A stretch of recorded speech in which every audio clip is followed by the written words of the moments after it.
देख रहे हैं आज तक, आपके साथ मैं हूं Anjana Om Kashyap. Political stock exchange में एक बार फिर से आपका स्वागत है, क्योंकि पॉलिटिकल स्टॉक एक्सचेंज में हम आंकड़ों के नजरिए से कुछ डेटा आपके सामने रखकर आपको बताते हैं कि राजनीति के मैदान में किसकी लोकप्रियता में उछाल है पॉलिटिकल स्टॉक एक्सचेंज में और किसकी लोकप्रियता में गिरावट है। लेकिन आजकल जनता में सबसे लोकप्रिय माना जा रहा है मुफ्त का वादा, या फिर सब्सिडी का वादा, या फिर किसी न किसी तरीके से सीधा लाभ। जो लाभार्थी हैं उन्हें बीजेपी कहती है, यानी जितने भी लोग लाभार्थी हैं तमाम पार्टियों की तरफ से, उन सबको क्या फायदा पहुंच रहा है। और अगर कोई भी योजना जिसके जरिए उन्हें सीधा पैसा पहुंच रहा है, या अनाज पहुंच रहा है, या बिजली कम दाम में, या मुफ्त बिजली मिल रही है, जनता उसके बदौलत किस पार्टी को वोट देती है, ये जानना दिलचस्प है। क्योंकि आम आदमी पार्टी ने बड़े पैमाने पर इसकी शुरुआत की, और इतिहास में जाइएगा तो शायद जयललिता दक्षिण भारत में सबसे ज्यादा हुआ। मंगलसूत्र बांटा जाता था,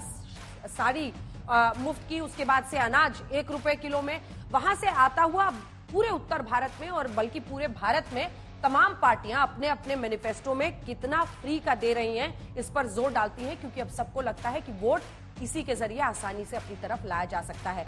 तो आइए परिचय आपका खास मेहमानों से करा देते हैं। हमारे साथ जुड़ रहे हैं प्रेम शुक्ला जी, भारतीय जनता पार्टी के राष्ट्रीय प्रवक्ता, आलोक शर्मा जी, प्रवक्ता कांग्रेस पार्टी के, संजय कुमार को डायरेक्टर लोकनीति CSDS एंड सिपोलॉजिस्ट, जिन्होंने ये तमाम डेटा एनालाइज करके हमें दिया है पॉलिटिकल स्टॉक एक्सचेंज के लिए, और वरिष्ठ पत्रकार विनोद अग्निहोत्री जी हमारे साथ यहाँ पर स्टूडियो में मौजूद हैं।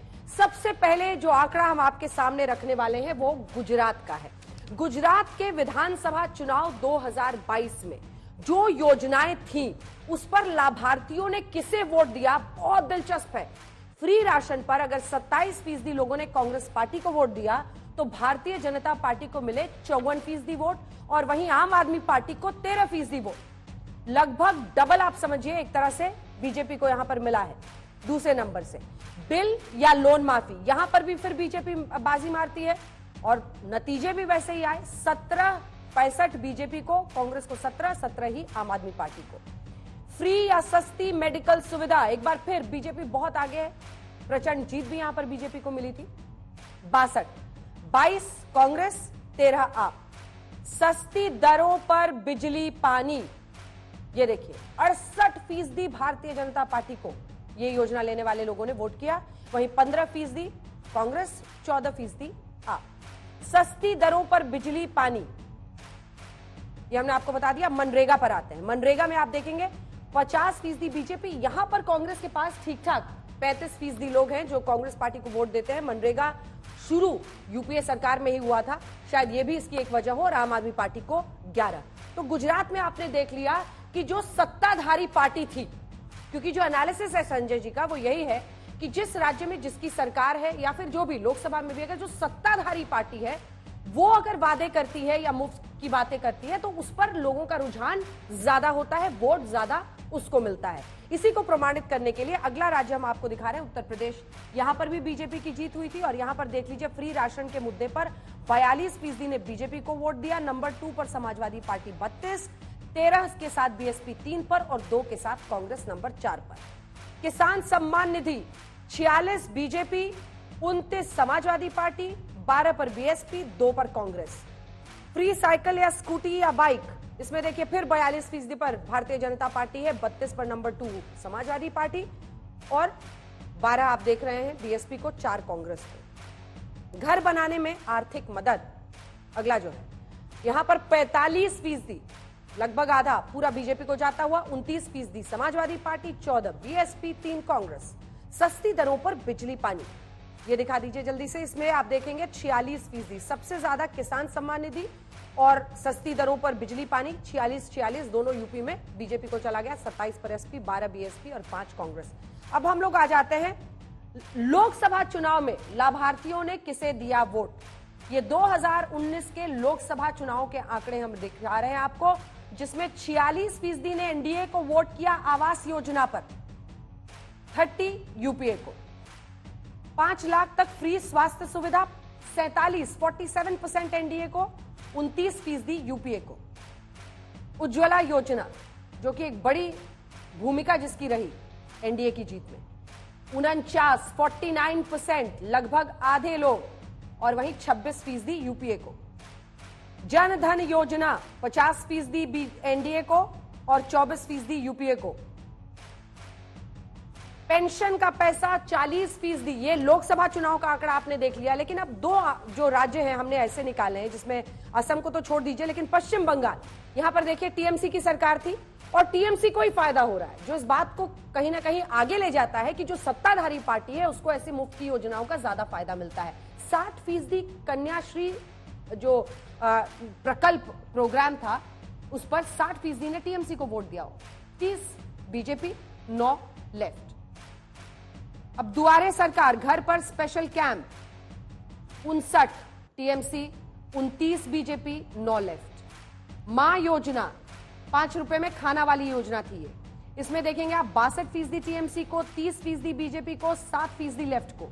उज्ज्वला योजना 44% टीएमसी को, यहां पर लेकिन बीजेपी बाजी मार ले जाती है, क्योंकि उज्ज्वला योजना का जैसे केंद्र सरकार का है जाहिर तौर पर, तो यहां पे बीजेपी को 45% पर और 8 पर वो। और ऐसे ही आयुष्मान योजना केंद्र सरकार का है, तो यहां पर जनता ने भेद किया, लेकिन फिर भी टीएमसी पीछे नहीं है। आप देखिए आयुष्मान में भी बराबरी है, 46-46। अब आपको दिखा देते हैं असम। असम में अभिनंदन शिक्षा लोन सब्सिडी में महाजोत को 29%, तो 59% भारतीय जनता पार्टी को। किसान क्रेडिट सब्सिडी अगर 64% देखिए आप एनडीए को है और सिर्फ 25% महाजोत को। वैसे ही सरकारी छात्रवृत्ति में भी आप देखेंगे 44%, यहां पर लेकिन 48 पर महाजोत है। और उज्ज्वला योजना एक बार फिर बाजी मार ले जाती है एनडीए, क्योंकि उनकी योजना है 53%, 39%। राशन में सब्सिडी 46%, लेकिन महाजोत भी पीछे नहीं है, 44% पर है। आइए चर्चा की शुरुआत करते हैं। प्रधानमंत्री रेवड़ियों को लेकर अक्सर चर्चा करते हैं, और ऐसे में प्रेम शुक्ला जी ये सवाल तमाम विपक्ष पूछ रहा है कि आप कहते हैं तो आप लाभार्थी कह देते हैं फ्री राशन देते हुए, आप कहते हैं कि आप जन कल्याण के लिए ये योजनाएं चला रहे हैं, तमाम अन्य पार्टियां कहती हैं तो आप इसको रेवड़ी कह देते हैं। लेकिन आज की सच्चाई ये है कि बावजूद इसके कि आप लोग बताते हैं कि सरकारी एक्सचेकर पर इतना बोझ पड़ता है, लेकिन आप लोग भी वही कर, अब हर पार्टी वही कर रही है। चाहे छत्तीसगढ़ में ही आप अपना मैनिफेस्टो देख लीजिए, वहां पर भी 500 रुपए में सिलेंडर की बात हो रही है, सब्सिडी की बात हो रही है। जी जी देखिए, जिसको आवश्यकता भूख है को रोटी देना रेवड़ी नहीं है, लेकिन जो अराइव्ड क्लास है, अब अराइव्ड क्लास को गैस में सब्सिडी देना रेवड़ी है, अराइव्ड क्लास को जो है आप मोबाइल बांटेंगे रेवड़ी है। आज एक व्यक्ति जिसके पास आवास की व्यवस्था नहीं, रोटी कपड़ा और मकान, ये 1947 में स्वतंत्रता के तत्काल बाद देने का वादा था, आप 4-5 दशकों तक नहीं दे पाए। अब आदरणीय नरेंद्र मोदी जी के कार्यकाल में अगर किसी को आवास मिल रहा है तो बुनियादी सुविधा है, उसको बिजली मिलना बुनियादी सुविधा है, उसको शौचालय मिलना बुनियादी सुविधा है, उसको धुएं से मुक्ति उसकी बुनियादी सुविधा है। तो भारतीय जनता पार्टी की योजनाएं बुनियादी सुविधाओं से युक्त योजनाएं हैं, लेकिन कुछ लोग मुफ्त की योजनाएं इस आधार पर चलाते हैं कि वो वादा तो करते। मैं आपको बता रहा हूं, महाराष्ट्र में 2004 के चुनाव में वादा कर दिया कांग्रेस ने कि हम मुफ्त की बिजली देंगे, बाद में बिजली देना ही बंद कर दिया, लोड शेडिंग शुरू हो गई। और तो और 2099 में जब ये चुनाव लड़े महाराष्ट्र की, मैं आपको फिर एक बार घटना बताता हूं, उन्होंने कहा कि हम मुंबई के जितने भी 2000 तक के मकान हैं उनको जो है हम वो दे देंगे, उनको मुफ्त का फ्लैट दे देंगे। बाद में कहा प्रिंटिंग मिस्टेक है। तो अभी यहाँ उन्होंने मध्य प्रदेश में कहा कि हम जो है किसानों का अगर कर्ज नहीं माफ किया तो हम 10 दिन में सरकार मुख्यमंत्री बदल देंगे। 1.5 साल तक मुख्यमंत्री रहे, लेकिन किसानों का कर्ज माफी नहीं हुई। राजस्थान में ये विधानसभा में स्वीकार करते हैं कि 19,000 से अधिक लोगों किसानों के खेत जो है जब्त कर लिए गए। एक तरफ आप जो है वादा कर देते हैं चुनाव में, बाद में उसको पूरा नहीं करते हैं। भारतीय जनता पार्टी जन कल्याणकारी राज्य की संकल्पना को आधार देते हुए अगर आवास देती है, बिजली देती है, पानी देती है, सड़क देती है, तो मुझे लगता है तो सशक्तिकरण है, ये तो आवश्यक है। ये तो बिजली तो यहां दिल्ली में भी आम आदमी पार्टी दे रही है, वो कैसे रेवड़ी हो गई? नहीं, मुफ्त की बिजली, देखिए एक किसी के पास बिजली का कनेक्शन नहीं है, उसको सौभाग्य योजना के तहत मुफ्त की बिजली पहुंच गई, तो उसका ये अधिकार है कि उसके यहाँ बिजली अंधकार में उसका जीवन बीत गया, उसको सौभाग्य योजना के तहत बिजली पहुंच गई। लेकिन अब जो गरीब है ना अमीर है, सबको हम बिजली दे देंगे। अब उसको जो है आम आदमी पार्टी ने 2022 में उसको कहा कि हम इसको फिर से जो है समीक्षा करेंगे कि किसको बिजली देनी चाहिए नहीं देनी चाहिए, फॉर्म भरवाना शुरू किया। पहले तो आपने इकट्ठे दे दिया सबको। आलोक शर्मा आप जी, जो है उस चीज के लिए वह व्यक्ति, उसके लिए आवश्यकता है कि नहीं, इसकी जो है निश्चित तौर पर रेखांकन आवश्यक है। ठीक है आलोक शर्मा जी, अब कोई भी पार्टी इसमें पीछे नहीं है, अब एक होड़ मची हुई है कौन कितना दे सकता है, और उसका फायदा अब कर्नाटक में भी आप लोगों ने इस तरह की कई योजनाओं का जिक्र किया और वहां पर आपको फायदा मिला, कई राज्यों में मिला। अब इसको किस तरह से दे, मतलब अब यही एक प्रथा बन गई है भारत की राजनीति में। अभी अब सबसे बड़ी सच्चाई यही है कि कितना फ्री कौन सी पार्टी ऐलान कर देती है, फिर बाद में लेकिन संभालना मुश्किल हो जाता है। हिमाचल और कर्नाटक दोनों का एक्सपीरियंस कैसा है? देखिए, मुझे लगता है कि अगर आप इसकी बात की तुलना करें कि एक्सपीरियंस कैसा है, तो गुजरात के अंदर अगर वहां पर इस तरह की सर्विसेज नहीं थी, उसके बावजूद 9,000 करोड़ का कर्जा 4.5 लाख करोड़ पर पहुंच गया। वहां तो रेवड़ी नहीं थी। हम तो कह रहे हैं कि रेवड़ी का रेखांकन शब्द जो प्रेम शुक्ला जी ने अभी इस्तेमाल किया, तो रेखांकन कौन करेगा? केंद्र सरकार रेखांकन नहीं कर पा रही है। रेखांकन करने के लिए रेवड़ी कल्चर या रेवड़ी की डेफिनेशन के लिए, फ्रीबीज की डेफिनेशन के लिए सुप्रीम कोर्ट में केस पेंडिंग है। वहां पर भी केंद्र सरकार अपना कोई जवाब नहीं दे रही है। तो मुझे लगता है कि जिस तरह से आज का जो माहौल है, आज जिस तरह से महंगाई बढ़ी है, जिस तरह से लोगों के रोजगार घटे हैं, जिस तरह से कोरोना काल के बाद पूरी तरह से अर्थव्यवस्था की दिक्कत आई है, तो कहीं ना कहीं जो हमारा संविधान कहता है कि एक वेलफेयर स्टेट है, उसके तहत तमाम कदम उठाए जा रहे हैं।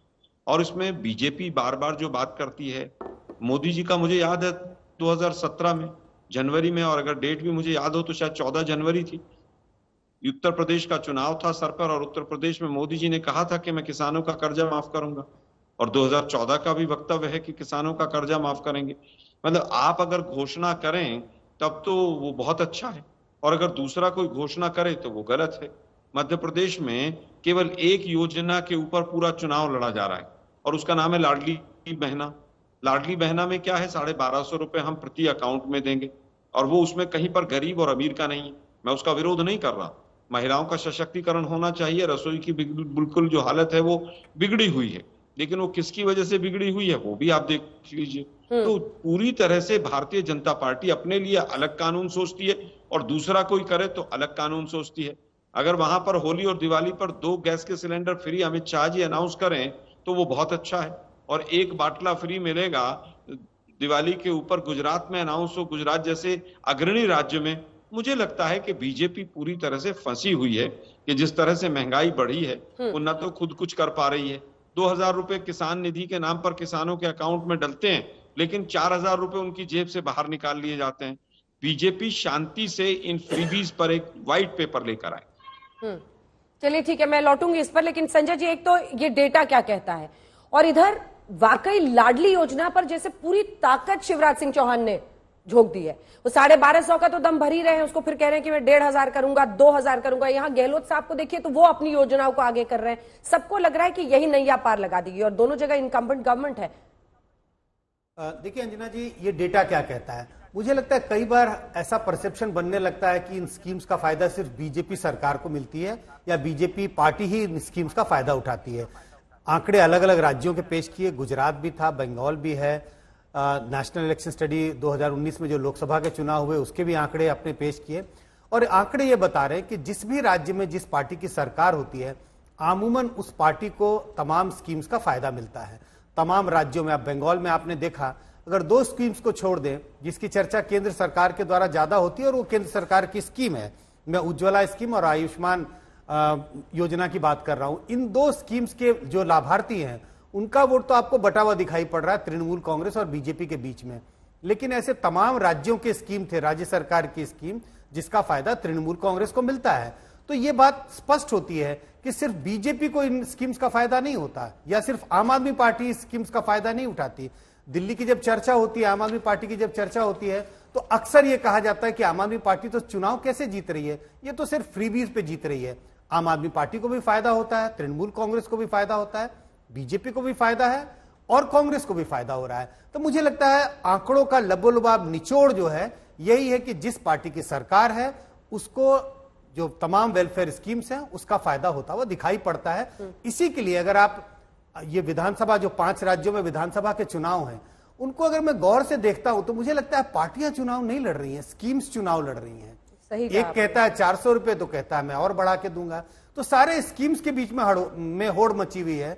पार्टियां चुनाव नहीं लड़ रही, उम्मीदवार चुनाव नहीं लड़ रहे, लग रहा है सारे स्कीम्स अब मैदान में अपनी अपनी दावे ठोकने के लिए तैयार खड़े हैं।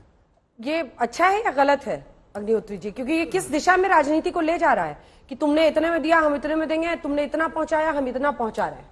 देखिए, एक सीमा तक तो ठीक है अगर आप सशक्तिकरण कर रहे हैं और उन क्षेत्रों को एड्रेस कर रहे हैं जहां उजाला नहीं पहुंचा है, लेकिन जब इसकी अति हो जाती है तो फिर वही समस्या आ जाती है कि फिर तो अभी ये अति हुई है या नहीं हुई है, मैं ये पूछ रही हूँ, आपकी नजर में क्या है? राज्यों की अर्थव्यवस्था, मध्य प्रदेश सरकार पर कितना कर्जा है? 3.5 लाख करोड़ से ज्यादा कर्जा है।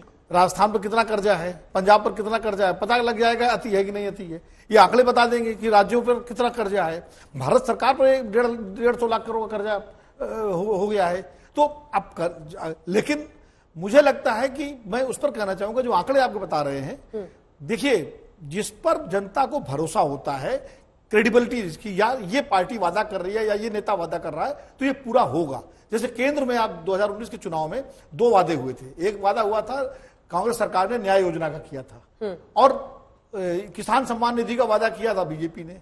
लोगों को भरोसा बीजेपी और नरेंद्र मोदी पर हुआ और भारतीय जनता पार्टी को फायदा मिला, न्याय योजना का फायदा कांग्रेस को नहीं मिला। जबकि थोड़ा पीछे जाइए तो 2009 में लोन माफी जो किया था कांग्रेस ने, लोन माफी और मनरेगा दोनों, लोन माफी और मनरेगा का फायदा कांग्रेस को मिला था, क्योंकि उस वक्त क्रेडिबिलिटी केंद्र सरकार में कांग्रेस की थी। राज्यों में जो पार्टी सत्ता में होती है तो लोगों को लगता है कि ये पार्टी सत्ता में है, ये हमको दे रही है, आगे भी देगी, तो उसको फायदा मिलता है। अगर सामने वाली पार्टी उससे ज्यादा देने का वादा कर दे, जो कि आम आदमी पार्टी ने दिल्ली में किया था और कर्नाटक में कांग्रेस ने किया, हाँ, और कर्नाटक में कांग्रेस ने किया, तो ऐसे में ये चीजें इसलिए बदलती हैं। कर्नाटक में सत्ता में बीजेपी थी, उसने बहुत घोषणाएं की, लेकिन कांग्रेस ने ज्यादा कर दिया तो लोगों को लगा चलो इसको देखें। तो मुझे लगता है कि चुनावों में एक कोई सेट फार्मूला नहीं है कि खाली सत्ताधारी को ही फायदा होगा, या जिसके पर लोगों को भरोसा होगा, जिस पार्टी पर, जिस नेता पर, कि इसकी फ्री, ये हमको जो वादा कर रहे हैं पूरा करेंगे, उसको लाभ होता है। मुझे ऐसा लगता है इस मामले में। और ये बात सही कही संजय जी ने कि 5 राज्यों में पार्टियां चुनाव नहीं लड़ रही हैं, खासकर इन 3 राज्यों में जो हम, और तेलंगाना में भी अब चंद्रशेखर राव लगातार कई घोषणाएं कर चुके हैं, कांग्रेस भी कर रही है। 4 राज्यों में तो कम से कम योजनाएं, स्कीम और फ्रीबीज की जो वादे हैं वो चुनाव लड़ रहे हैं। ऐसे में अब प्रेम शुक्ला जी, आपसे सवाल यह बनता है कि प्रधानमंत्री ने अक्सर चिंता जाहिर की है इस विषय पर, लेकिन कोई दिशा तो दिखाई नहीं दे रही है। अगर आप सभी स्कीम्स ही उतारेंगे कि स्कीम्स को चुनावी मैदान में उतर के लड़ना है एक दूसरे से, तो ये तो फिर विकास का काम, कितनी सड़कें बनी, क्या स्कूल खुले, क्या अस्पताल खुले, ये सब तो दाएं बाएं रह जाता है। लगता है लोगों को कि शॉर्ट टर्म जल्दी से अगर हमें गेन चाहिए, और लोक लुभावन हमने पैसे सीधे पहुंचाने शुरू कर दिए, सीधा मोबाइल पे ट्रिंग ट्रिंग करके मैसेज आ गया कि इतना पैसा आपके अकाउंट में आ गया है, तब वोटर उस पार्टी को वोट दे देगा। फिर ऐसे में ये कैसे बदलेगा? देखिए अंजना जी, आप ही के पैनल के जो निष्पक्ष पैनलिस्ट हैं, संजय कुमार जी और विनोद जी बता रहे हैं, जिसकी साख होगी उसकी बात पर विश्वास होगा। रोटी, कपड़ा और मकान 7 दशकों तक लोगों को नहीं मिला, वादा तो था, लेकिन आदरणीय मोदी जी ने प्रधानमंत्री आवास योजना में मकान दिया। आप जो है 15,000 रुपए लिया जाता था एलपीजी गैस कनेक्शन का, वो भी ब्लैक में मिलता था। प्रधानमंत्री जी ने उज्ज्वला योजना के तहत मुफ्त में गैस लोगों तक पहुंचाई। किसानों के खाते में 6,000 रुपए सीधे गए। राजीव गांधी जी स्वयं कहते थे 85% जो है बीच में उड़ जाता दिल्ली से जो है व्यक्ति के यहाँ पहुंचने तक। ठीक है, बोलिए आप अपनी बात। ऐसे में जो है साख कैसे आप जन कल्याण करेंगे वह निश्चित होता है। और दूसरा, जैसे आलोक शर्मा जी ने कहा, भाई हमने उत्तर प्रदेश में कहा कि हम किसानों का कर्ज माफ करेंगे, पहली कैबिनेट मीटिंग में किसानों का कर्ज माफ कर दिया। मध्य प्रदेश में आपका 15 महीने की सरकार रही, आपने किसानों का कर्ज नहीं माफ किए। राजस्थान में 19,000 किसानों की जो है जमीनें नीलाम हो गई, तो ये इसका भी एक परिणाम है। और प्रधानमंत्री जी कहते हैं रेवड़ी मत बांटो, और आप अभी भी कह रहा हूं मैं कि जो जन कल्याणकारी सशक्तिकरण की जो योजनाएं हैं वो रेवड़ियां नहीं है। रेवड़ी है कि हम आपको मोबाइल दे देंगे, रेवड़ी है कि हम आपको जो है वो कार पहुंचा देंगे, इस तरह की रेवड़ी। टेलीविजन, जैसे दक्षिण के राज्यों में टेलीविजन तक दे दिया लोगों ने, तो ये रेवड़ियां हैं। लेकिन आवश्यकता के लिए जो महामारी में सर्वाधिक लोग जो हैं भूखमरी से मरते थे, ये पहली महामारी भारत के ज्ञात इतिहास में है जब कोरोना काल में भूखमरी के कारण कोई मृत्यु नहीं हुई। 80 करोड़ लोगों को 3 वर्षों तक सतत जो है खाद्यान्न की आपूर्ति अगर की जाती है तो विश्व मानवता के इतिहास में मानव कल्याण का बहुत बड़ा कार्य हुआ है। तो ये अब उसको 24 रेवड़ी तक नहीं कहा चलेगा जा या सकता। अनंत काल तक चलेगा? नहीं, जब तक आवश्यकता होगी तब तक चलेगा। अब ये जब कैसे तय होगा? जब आपको जो है आवश्यकता समाप्त होगी तत्काल योजना। आपकी आवश्यकता तो 24 के ये चुनाव तो है। सरकार को समझ में आता ही है ना उनकी कि आवश्यकता कैसे लोगों- पता चलेगी? नहीं, हम जनता की आवश्यकता के अनुकूल करते हैं जी, चुनाव के अनुकूल निर्णय नहीं लेते। आदरणीय नरेंद्र मोदी जी जन कल्याणकारी योजनाओं को हमेशा मंजूर करते हैं, उसको आगे बढ़ाते हैं। संजय जी चुनावी कमेंट इस पे दृष्टि करना से चाह रहे हैं, योजना उसके नहीं बाद मैं आ रही हूं आलोक जी। संजय जी नहीं, प्रेम शुक्ला जी, मैं ये कह रहा था कि आप कह रहे हैं आवश्यकताओं के अनुसार चलेगी, लेकिन हम ये देख रहे हैं कि जनता की आवश्यकताएं भी समय के अनुसार बदल रही हैं। जिस चीज को हम पहले समझते थे कि एक तरह से मतलब हमारे लिए आवश्यकता नहीं है, बहुत फैंसी चीज है। अगर मैं मोबाइल की बात करूं, 96, 98, 99, 2000 तक आवश्यकता नहीं थी जी। लगता था कि अगर आपके पास मोबाइल है तो आप बड़े मतलब सौभाग्यशाली है कि आपके पास आप मोबाइल है, आप उसको रख सकते हैं। आज तो एक हर व्यक्ति के लिए आवश्यकता हो गई है। तो आप कह रहे हैं जब तक आवश्यकता धीरे धीरे तो बदल रही है। अगर मैं तमिलनाडु की बात करूं, बहुत पहले की बात है, बहुत पहले की बात है। तमिलनाडु में जयललिता ने जब मिक्सी बांटी थी, ग्राइंडर मिक्सी बांटी थी, तो लगता था कि भाई ये क्या हो रहा है। लेकिन अगर आप तह पर जाएं तो उन्हें लगता है कि महिलाओं के लिए बहुत आवश्यकता की चीज है, क्योंकि महिलाएं जो तमाम सिलबट्टे पर मसाले और तमाम चीजें पीसी जाती थी, उससे उन्हें बहुत तकलीफ होती थी। अब आवश्यकता की बात हो रही है। उज्ज्वला स्कीम, आग चूल्हे पे तो खाना बनाया जा सकता था, लेकिन आवश्यकता हुई ना। अब हम कहते हैं पहले आवश्यकता गैस नहीं था, अब गैस आवश्यकता हो गई है। तो आवश्यकता भी उसी तरह से बढ़ रही है। तो उसको हम कैसे डिफाइन करें, कहां पर हम रोक प्रेम लगाएं? शुक्ला जी छोटा सा जवाब। बहुत अच्छा प्रश्न आपका संजय जी। देखिए, अब आटा और डाटा दो चीजें हैं। आटा और डाटा में पहले तो पेट भरना आवश्यक है कि नहीं है, डाटा आगे की चीज है। तो हमको आटा तो देना ही पड़ेगा। खाद्यान्न जो है, जो हमारे देश के गरीब भूखमरी के शिकार जो वर्ग है, उसको आटा देना आवश्यकता है। डाटा जो है आवश्यकता, जीवन आवश्यक नहीं है। आपके जीवन के लिए डाटा नहीं चाहिए, डाटा उसके आगे की चीज है। इसी तरह से विविध योजनाएं जो है, टेलीविजन जैसे है, टेलीविजन आवश्यकता नहीं है, जीवन आवश्यक नहीं है। बिना टेलीविजन के भी व्यक्ति चल जाएगा। मोबाइल जो है वो रोटी जितना आवश्यक नहीं है। तो इतना तो विभेद करना ही पड़ेगा। हाँ, लेकिन डाटा में अगर उलझा के रखिएगा तो टमाटर प्याज से उनका ध्यान हटाना थोड़ा आसान हो जाता है। आलोक शर्मा जी, ये एक बार लोकसभा वाला डेटा दिखाइए। लोकसभा वाला डेटा आप देखिए, और बात क्या हो रही थी कि जिसकी साख है उस पर लोगों को भरोसा होता है। आवास योजना 46, 5 लाख तक फ्री सुविधा हेल्थ सर्विसेज की 47, जबकि आप सब में 29-30 के आप मतलब 24 में भी आप जनधन योजना, उज्ज्वला योजना 49, यहां पर एनडीए बाजी मार ले जाती है। क्या ये बहुत बड़ा आई ओपनर नहीं होना चाहिए आप लोगों के लिए कि ऐसी तमाम सुविधाएं जो ये मौजूदा सरकार दे रही है उस पर जनता का उनको साथ भी मिल रहा है, और ये बरकरार रख रहे हैं, सबको फ्री राशन भी अभी ये बरकरार रखेंगे कह रहे हैं? देखिए, मुझे लगता है अंजना जी, ये बिल्कुल इसमें कहीं कोई दो राय नहीं है कि जो सरकार होगी, अगर वो हजारों करोड़ रुपया केवल एडवर्टीजमेंट पे खर्च करेगी, तो कहीं ना कहीं उसके जनता के अंदर उस चीज का एक मैसेज जाएगा, और जब झूठ का भी प्रचार होगा तो और भी जाएगा। अभी कह रहे थे शुक्ला साहब के किसानों का कर्जा माफ नहीं हुआ। मैं जबलपुर में मध्य प्रदेश में बैठा हूं, 27 लाख किसानों का कर्जा माफ हुआ था, और ऋण माफी के पत्र इन्हीं के जो आज मंत्री हैं ग्वालियर वाले महाराजा साहब, उन्होंने बांटे थे, और वो तमाम सोशल मीडिया पर तमाम चीजें मौजूद हैं। अब इन्होंने कहा कि राजस्थान के अंदर किस तरह से वहां पर 19,000 किसानों की जमीन कुड़की हो गई। पता नहीं कहां से झूठे आंकड़े लेकर आते हैं। इसका मतलब तो ये हो गया कि हर जिले के अंदर 500 किसानों की जमीन कुड़की हो गई। कहां से आंकड़े लाते हैं हमें नहीं। आपके मंत्री ने विधानसभा में तरह से 412 रुपए का जो सिलेंडर था, ठीक है वो 1150 पर आलोक जी पहुंचा पूरा दिया कर ले, एक साथ ना बोले प्लीज। आलोक जी 412 रुपए का सिलेंडर 1150 का कर दिया, और उज्ज्वला में मोदी जी ने महिलाओं को निजात दिला दी। बड़ा अजीब लगता है। ये कह रहे हैं कि साहब आज जो है वो खाद्यान्न दे रहे हैं हम। अरे भाई, 2014 में रामविलास पासवान आपके यहाँ खाद्यान्न मंत्री थे, और 2014 में ही सूखा पड़ा था, बारिश कम हुई थी, और उनका पार्लियामेंट के सदन के पटल पर था कि 3 साल के भंडार भरे हुए हैं। तो केवल कोसने से देश नहीं चलता है। ठीक है, आज आप हालत ये है कि डाटा आलोक हो जी, एक चाहे काउंटर आटा क्वेश्चन हो। है आपसे, एक काउंटर क्वेश्चन है। इनका कच्चा चिट्ठा आप खोलिए, खूब खोलिए, लेकिन 2019 में अगर आपने अपनी योजनाओं पर ज्यादा जोर दिया होता कि हम ये करेंगे या हम ये लेकर आएंगे, तो ज्यादा फायदा नहीं होता, क्योंकि उस वक्त देखिए, मुझे चौकीदार लगता है चोर अंजना है, रफाल को लेकर, मतलब इस सरकार को घेरने के बजाय, क्योंकि अब योजनाएं लोगों को खींचती है। भाई आप ही ने किया ना कर्नाटक में, आप ही ने किया ना हिमाचल में। जो अंजना जी, schemes- मैं आपकी हमारे चुनाव प्रचार में कोई कमी रही होगी, मैं उसको नकार नहीं रहा, लेकिन अगर सबसे ज्यादा कोई 2019 में किसी चीज का फायदा मिला था तो पुलवामा का मिला था इनको। और पुलवामा पे जिस तरह से शहादत के नाम पर वोट मांगी गई, चुनाव को भारत पाकिस्तान के और नाम उज्ज्वला पर का नहीं धकेल मिला दिया था, गया, उज्ज्वला का नहीं उसका मिला सबसे था। ज्यादा हुआ। पूरे लेकिन मुझे देश नहीं में लगता- लोगों की आंखों पर पट्टी लग गई और पुलवामा के बाद उन्होंने बीजेपी को दबा दिया।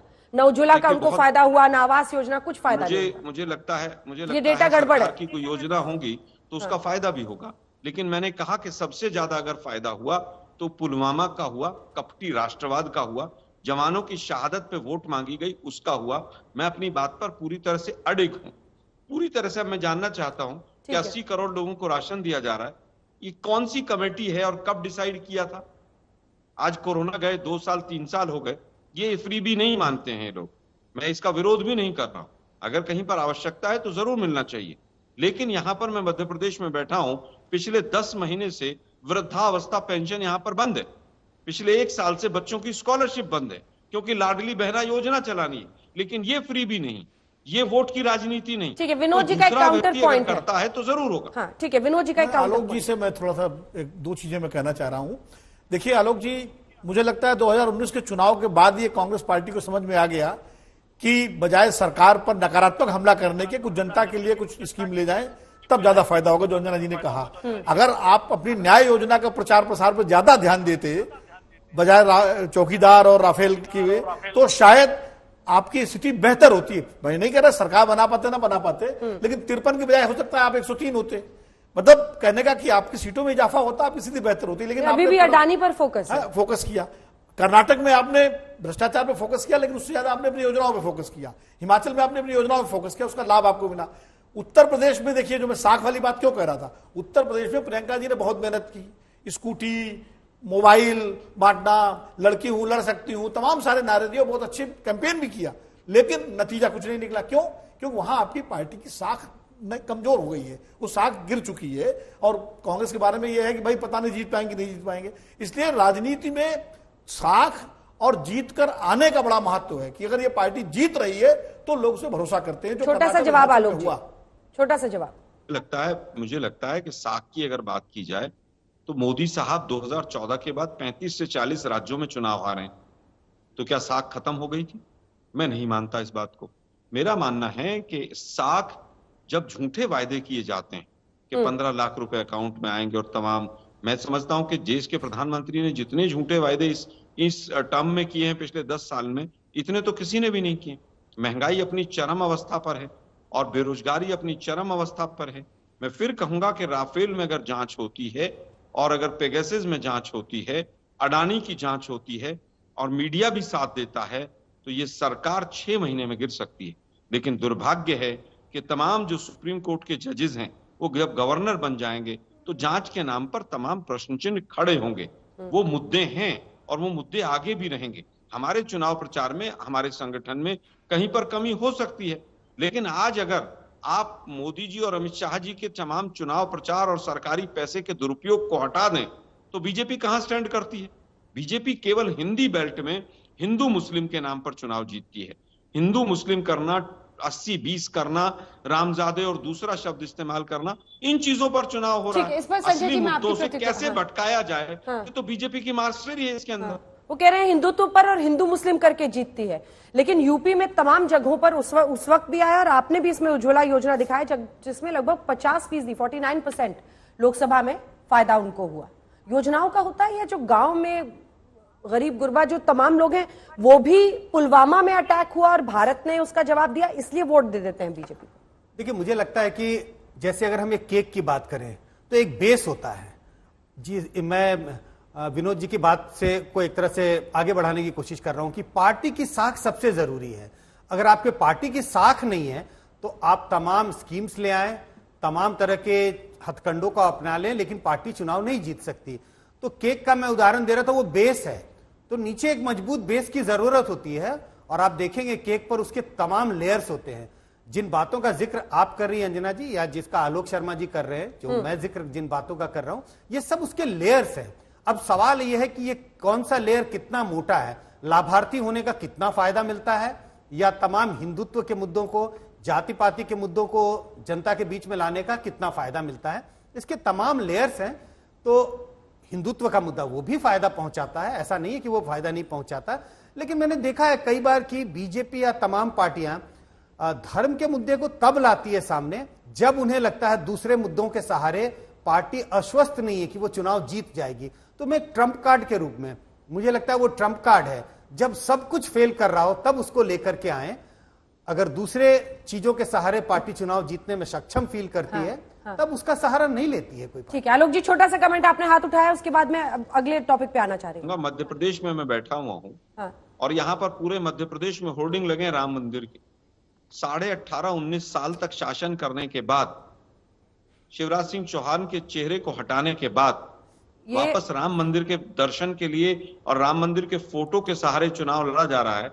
तो मैंने जो पिछला वक्तव्य दिया वो पूरी तरह से सही है। छत्तीसगढ़ में अपने मैनिफेस्टो में, एक सेकंड आलोक जी, प्रकाश डाल दूं, राम मंदिर की सिर्फ फोटो की आप बात कर रहे हैं, लेकिन अयोध्या में राम मंदिर बन रहा है। छत्तीसगढ़ के गरीब लोगों को राम मंदिर लेके जाएंगे। रामलला दर्शन योजना को भी काफी मैनिफेस्टो में गृह मंत्री अमित शाह ने जिक्र कर दिया है।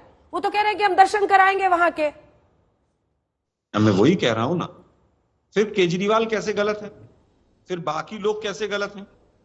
मैं समझता हूं बीजेपी जब हारती है, प्रेम शुक्ला जी, संजय जी ने बिल्कुल सही कहा है, तो वो तमाम इन चीजों के अंदर चली जाती है। प्रेम शुक्ला जी, और इसका वही जवाब काम दीजिए। कर रही है बीजेपी। मध्य प्रदेश में हार रही है, प्रभु राम की शरण में फिर हम तो वापस राम चलेंगे मंदिर पर कि जो प्रभु है, राम वोट दिलवा। अब देखिए राम हमें लगातार बोले जाएंगे, राम भरोसे है क्या, पूछ रहे हैं वो। अब राम राम करना इनकी मजबूरी है।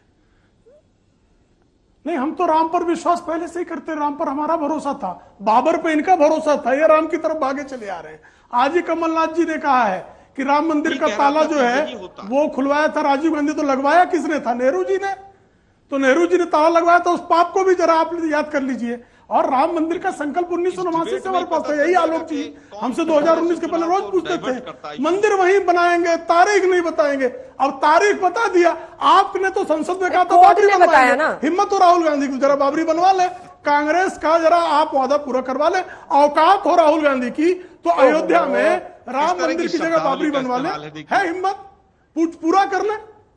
अरे तो कोर्ट ने तारीख क्या बताई गलत ना। शब्दावली है, क्या गलत शब्दावली है जी? गालीबाज जो आपका राहुल गांधी है, उससे बुरी गाली कोई नहीं दे रहा हूं मैं।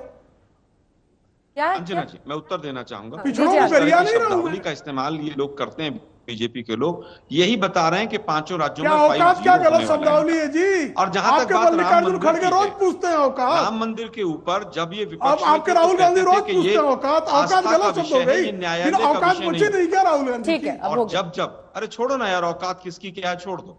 मैं कुछ और कहूंगा फिर बड़ी दिक्कत हो जाएगी। ये जो 3 राज्यों में बीजेपी सीएम फेस नहीं प्रोजेक्ट कर रही है खुलकर, ना मध्य प्रदेश में शिवराज को, ना वहां पर वसुंधरा को, राजस्थान में, ना छत्तीसगढ़ में रमन सिंह को, इसका फायदा नुकसान क्या है? डेटा क्या कहता है इस पर? देखिए, हमने ये देखा कि जब जब सीएम की पॉपुलैरिटी पार्टी के वोट से ज्यादा होती है, तो हमें ऐसा लगता है कि वो पार्टी के लिए वोट खींच रहे हैं। और जैसे जैसे पॉपुलैरिटी उनकी गिरती है, कहने का मतलब अगर पार्टी का वोट ज्यादा है और सीएम की पॉपुलैरिटी रेटिंग कम है, इसका मतलब है कि उनके पार्टी के लिए वोट खींचने की जो कैपेसिटी है, नुकसान उल्टा और नुकसान ना हो जाए। और अगर हम बीजेपी के तीनों राज्यों में देखें, शिवराज सिंह चौहान की पॉपुलैरिटी, रमन सिंह की पॉपुलैरिटी और वसुंधरा राजे की पॉपुलैरिटी, तो हमें साफ दिखाई पड़ता है उनकी पॉपुलैरिटी 2018 के चुनाव में तक गिरनी शुरू हो गई थी। 13 के चुनाव में बहुत बड़ी ऊंची पॉपुलैरिटी थी। तो इन तीनों राज्यों में मुझे लगता है कि बीजेपी का किसी भी राज्य में सीएम चेहरे को प्रोजेक्ट नहीं करना, बीजेपी ने एक तरह से अच्छी रणनीति बनाई है, क्योंकि इनकी पॉपुलैरिटी में बहुत गिरावट है। और ये देख के साफ साफ लगता है कि अपनी पॉपुलैरिटी पर बीजेपी को जिता नहीं सकते थे, इसी के लिए उन्होंने इन तीनों राज्यों में सीएम के चेहरे को प्रोजेक्ट नहीं। इसको विनोद जी आप कैसे देखते हैं? जो सबसे बड़े इनके क्षेत्रीय चेहरे थे, मतलब आप देखिए उमा भारती के जाने के बाद शिवराज सिंह चौहान ही वहां पर लेकिन 18 साल की एंटी इनकम्बेंसी उनके चेहरे पर है। वहीं वसुंधरा को आप देखें तो पिछली बार नारा लगता था तेरी खैर नहीं, मोदी तुझसे बैर नहीं। ये इसका छोटा सा देखिए, इसमें तो एक बात तो संजय जी ने कही, मैं बिल्कुल उससे सहमत हूं, उसको दोहराऊंगा नहीं, उसे आगे बढ़ाऊंगा। मुझे लगता है सीएम की पॉपुलैरिटी के अलावा एक फैक्टर और है, जो बीजेपी की मौजूदा जो लीडरशिप है, नरेंद्र मोदी जी, अमित शाह और नड्डा जी, ये राज्यों में एक नई लीडरशिप भी पैदा करना चाहते हैं। देखिए, गुजरात से मोदी जी के आने के बाद आज की तारीख में गुजरात अभी तक मोदी जी के भरोसे है, कोई नया। इसी तरह शिवराज सिंह चौहान को माइनस करके कोई नेतृत्व वहां विकसित हो, इसकी भी कोशिश है सामूहिक नेतृत्व के नाम पर। 3 मंत्रियों को और 7 सांसदों को उतारा गया है। वसुंधरा राजे की जगह भी एक नया नेतृत्व विकसित हो, रमन सिंह की जगह भी एक नया नेतृत्व विकसित हो, यह भी एक कोशिश है। और मुझे लगता है राजनीतिक पार्टियां इस तरह कोशिश करती हैं, और ये रणनीति भी होती है और एक तरह से दूरगामी रणनीति होती है। ठीक है, इसी के साथ पीएससी में इतना ही। देश दुनिया की बाकी खबरों के लिए आप देखते रहिए आज तक।